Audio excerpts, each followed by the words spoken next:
Kalau tengok ya dalam sehari 2 hari ini, Meta algoritma ini sedang ngangkat aku jadi anak angkat. Sayangnya, jadi Meta ini udah macam sepupu. Tapi untuk 3 hari atau 4 hari ini aja, 4 hari atau 5 hari. Jadi itulah, tengok kan postinganku yang itu. Cuman cerita yang jenis-jenis berbau-bau binatang. Seperti jangan nembak burung, ya kan? Coba kalian tengok itu sekarang tuh di akunku. Semalam yang ku buat itu 5.000. Terkejut aku, nggak pernah itu sampai kayak gitu itu. Paling-paling lah 1.000, ya kan? Semalam itu 5.000. Hah, naik lagi 10.000. Oh, hancur kita. Naik lagi sampai 30.000, 50.000. Jam tayangan 5.000 tayang. Oh, naik lagi 100. Pagi tadi aku mau berangkat ini kan, manen ini. Terakhir ku tengok 150.000 tayang. Coba kalian tengok itu di akunku itu. Gila, geng. Cuman cerita burung aja, burungnya pun nggak nampak. Cuman di situ kita udah nampak. Berarti mengindikasikan bahwasannya itu algoritma Meta ini dia memang senang. Suka dia dengan yang bersifat-sifat konten yang konservasi alam, pelestarian ekosistem, dan perlindungan terhadap binatang-binatang. Maunya kayaknya kayak gitu. Jadi tandanya aku tengok, aku buka dashboard, statistik di dashboard itu katanya, ibaratnya bahasanya seperti ini, performa konten Anda naik karena ada 4 konten unik Anda. Apa aku pikir yang konten unik ini? Rupanya aku buka, tahu kalian? Yang pertama itu bekas babi yang semalam itu ada jejak babi itu naik sampai 1.000 tayangan lebih. Itu ada 2 jejak babinya. Udah itu sisi ular semalam itu. Itu dianggap konten unik. Udah itu kayu yang mirip ular. Nah, jadi di situ udah indikasi kalau algoritma Meta atau Facebook ini dia memang senang dengan yang bersifat konservasi alam, ekosistem, perlindungan binatang, hewan, itu dia senang.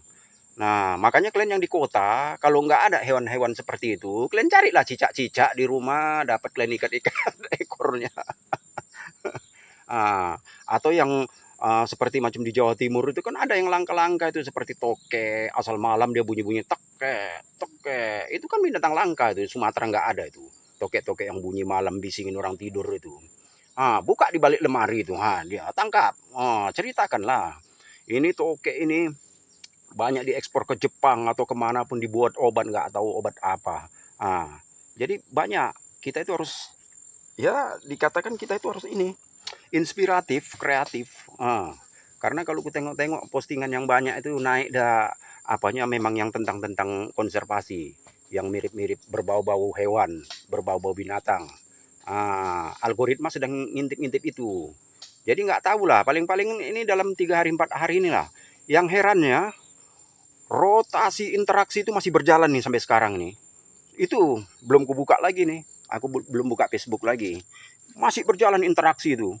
Oh, Mak, awak sebagai pemula ini kan mula-mula nengok interaksi berdatangan tuh, sedangkan biasanya 1, 2, wah, langsung semangat kita apanya kan, langsung jawab. Ini datang terus sampai kewalahan aku. Ya namanya orang baru apa ini kan baru gabung ini kan terkejut nengok kayak gitu. Baru datang, oh jawab, selamat pagi bang, bagus bang, begini, oh iya, oh jawab, ini, oh, lama-lama nggak tahan, ku tengok jari udah keriting, dari pagi sampai sore itu terus datang interaksi, banjir, macam air, nih sampai sekarang nih, nggak tahu itu udah banyak yang nggak ku jawab, nggak tahan, balas interaksi itu nggak tahan, tangannya udah keriting. Dari mulai ku masuk, mulai viral ya, ini kan udah macam viral juga kan. Mula-mula aku tengok pengikutku masih baru 180-an. Itu setiap hari sekali 16, 20 mengikuti.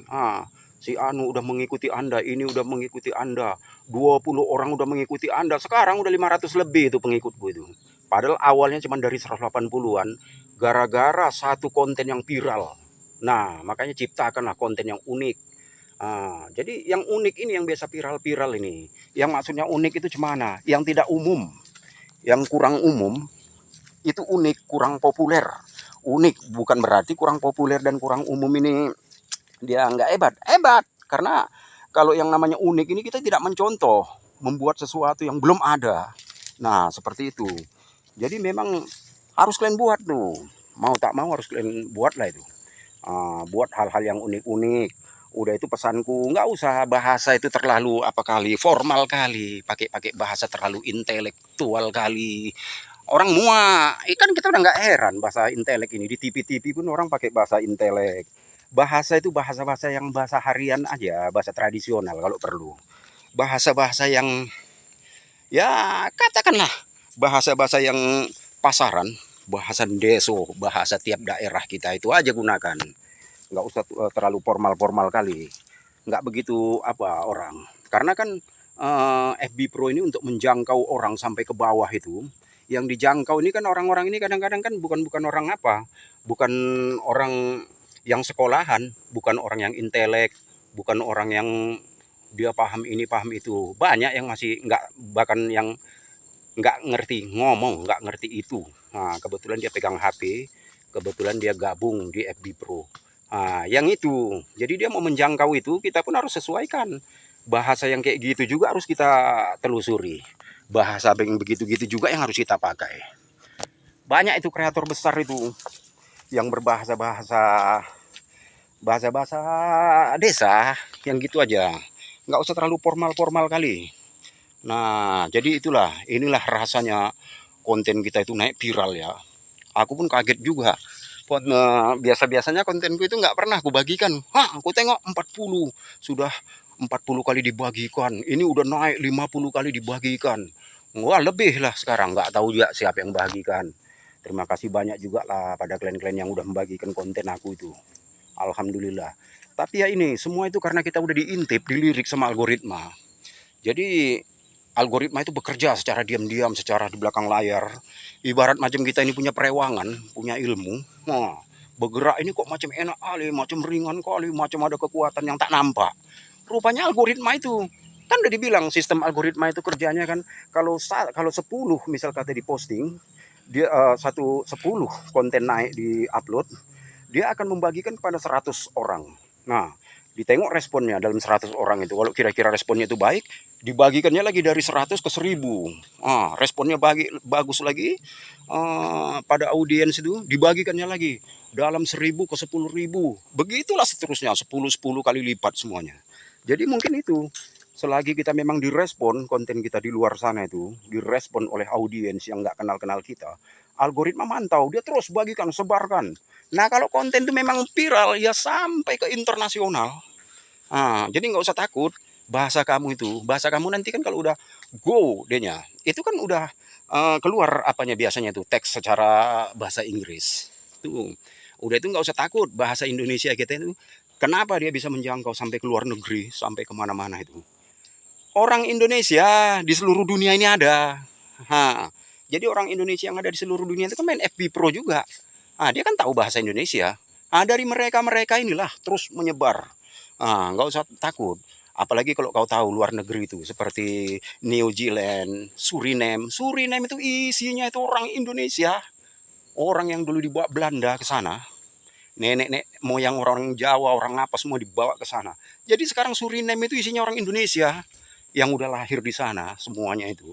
Orang-orangnya kayak kita ini. Ya itulah FB Pro itu bikin mendunia itu walaupun berbahasa Indonesia.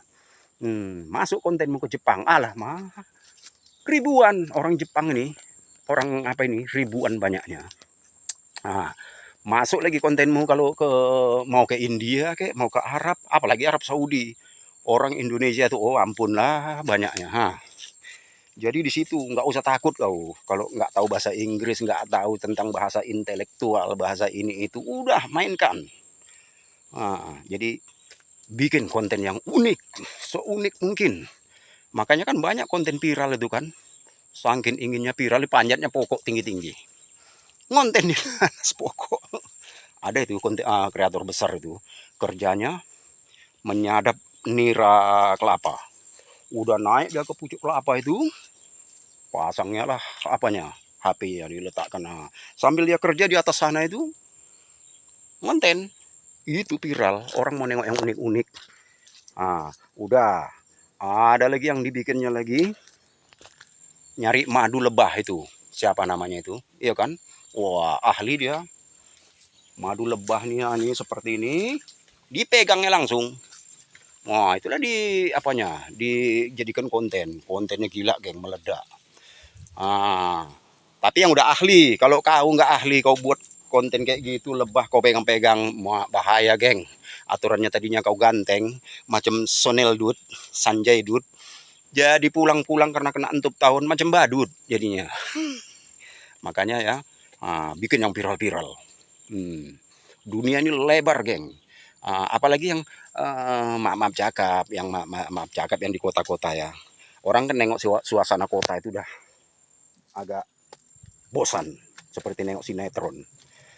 Orang itu enaknya ibarat kita kalau udah muak di rumah, kita keluar nengok yang hijau-hijau ini. Makanya kontenku ini ya, ku tengok konten yang di rumah ku buat dibanding konten yang turun ke kebun, ke ladang gini, lebih tinggi tayangnya konten-konten yang ke kebun seperti ini nih.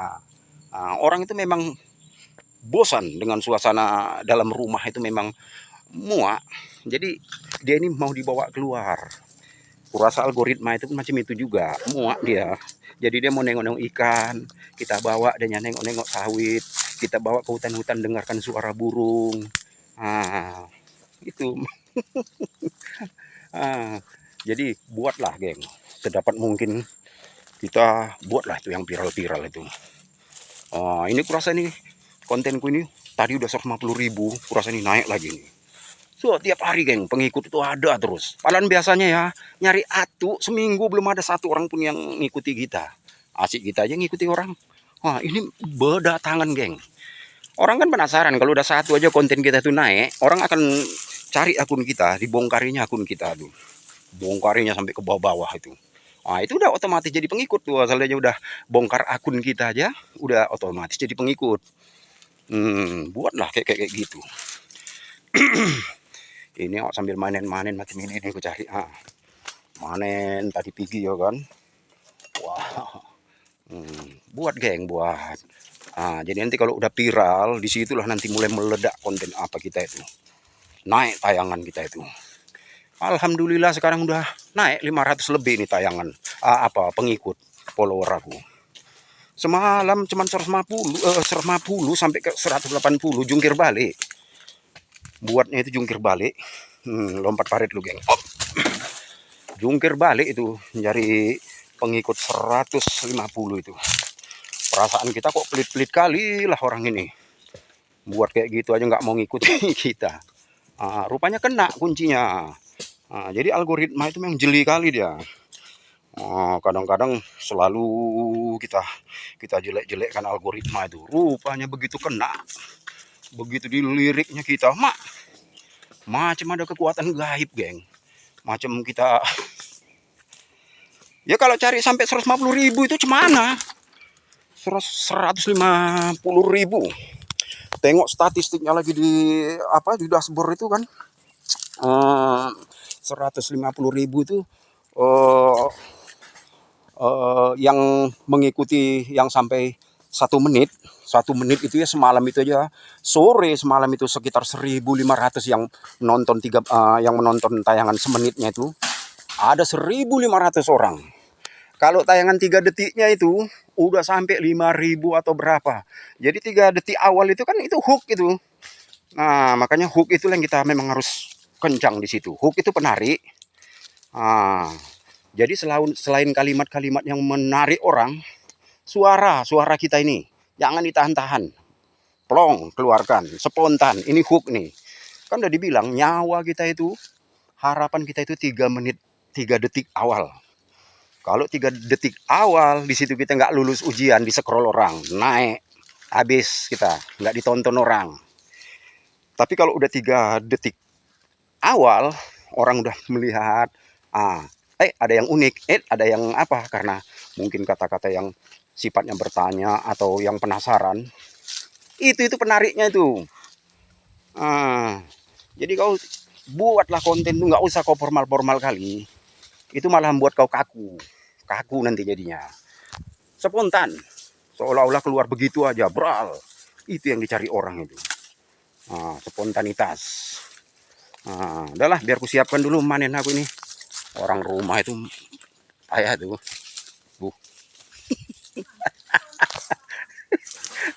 Biar aku siapkan dulu. Hai.